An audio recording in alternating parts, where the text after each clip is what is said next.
And story.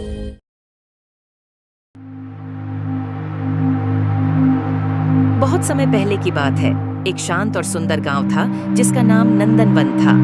यह गांव अपनी प्राकृतिक सुंदरता, हरे भरे खेतों और खुशहाल लोगों के लिए प्रसिद्ध था। लेकिन इस गांव में एक और अनोखी चीज थी, एक प्राचीन दर्पण जो गांव के मंदिर में रखा हुआ था। यह दर्पण सामान्य नहीं था। कहा जाता था कि इसमें जादुई शक्तियां थीं।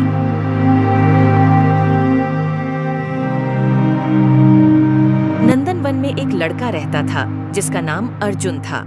अर्जुन गांव के सबसे जिज्ञासु बच्चों में से एक था। उसे नई नई चीजों के बारे में जानने की बहुत रुचि थी। उसने दर्पण की कहानियां सुनी थीं और हमेशा जानना चाहता था कि इसमें क्या खास बात है। पर गांव के बड़े बुजुर्गों ने सख्त आदेश दिया था कि कोई भी इस दर्पण को बिना उनकी अनुमति के नहीं छू सकता। एक दिन अर्जुन के मन में दर्पण को लेकर इतनी उत्सुकता हुई कि वह अपने दोस्तों के साथ मंदिर की ओर चल पड़ा। वे सब धीरे धीरे मंदिर के अंदर गए और दर्पण के सामने खड़े हो गए। दर्पण चमक रहा था और उसकी चमक ने अर्जुन को और भी आकर्षित कर लिया। उसने सोचा, अगर मैं इसे सिर्फ एक बार छू लूं तो क्या होगा। जैसे ही अर्जुन ने दर्पण को छुआ, एक अद्भुत घटना घटी। अचानक वह और उसके दोस्त एक अनजान और अद्भुत दुनिया में पहुंच गए। चारों ओर हरियाली, चमकते हुए फूल और अद्भुत प्राणियों से भरा हुआ था। वे सब आश्चर्यचकित और थोड़े डरे हुए भी थे, लेकिन वहां की सुंदरता ने उनके डर को कुछ हद तक कम कर दिया। तभी एक परी ने उनके सामने प्रकट होकर कहा, स्वागत है बच्चों, मैं इस दुनिया की रक्षक हूँ। तुमने उस दर्पण को छूकर इस दुनिया के द्वार खोल दिए, लेकिन यहाँ आना आसान था, पर वापस जाना बहुत कठिन है। इसके लिए तुम्हें 3 परीक्षाओं से गुजरना होगा। अर्जुन और उसके दोस्तों ने एक दूसरे की ओर देखा और हिम्मत जुटाकर परी से कहा, हम तैयार हैं, हमें क्या करना होगा। पहली परीक्षा थी साहस की। परी ने उन्हें एक गहरे जंगल में भेजा जहां एक विशालकाय राक्षस रहता था।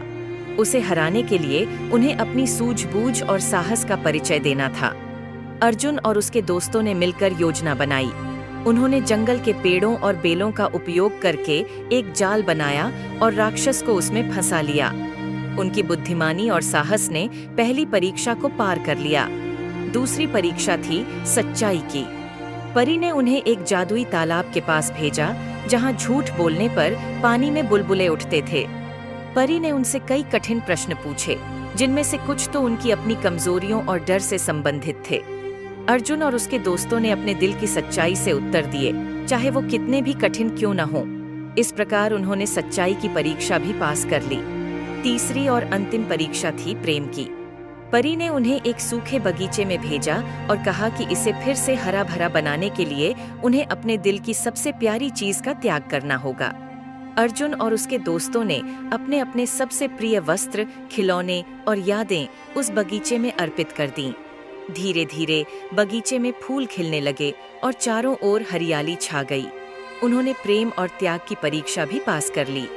परी ने उन्हें बधाई दी और कहा, मुझे बहुत खुशी हुई बच्चों कि तुमने सभी परीक्षाओं को पार कर लिया है।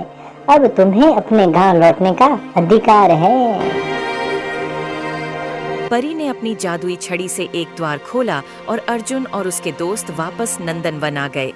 जब वे वापस लौटे तो गांव वालों ने उन्हें घेर लिया। अर्जुन ने पूरी कहानी सुनाई।